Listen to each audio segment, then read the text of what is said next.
This is another video on my series on run tips and run training.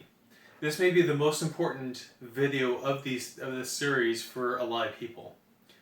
Because in this particular case, again I mentioned at the very opening video that it's late October 2016, and this time of training, especially in the Sacramento area, if you're training for the California International Marathon, or any time if you're training for a long run, and you're about a month and a half out, this is the time where you may start to feel some pain issues, you may have some nagging injuries, and you may be trying to run through those injuries at this point.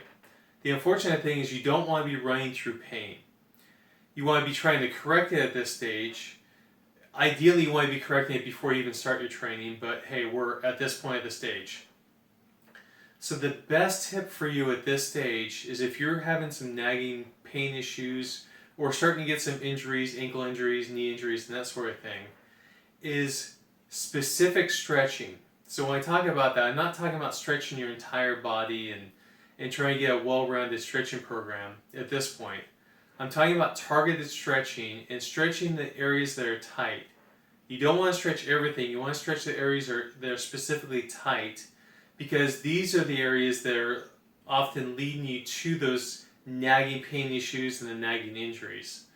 So for instance, if you have tight quads and your hamstrings actually feel pretty good to stretch, don't stretch your hamstrings, stretch your quads. You want to make sure to stretch the tight areas.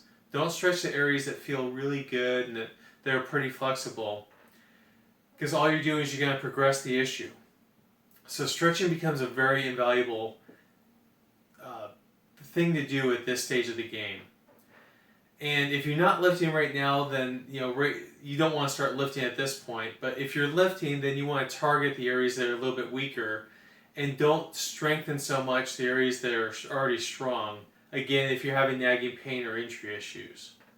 So again, at this stage, stretch the areas that are tight. Do not stretch the areas that are already more flexible.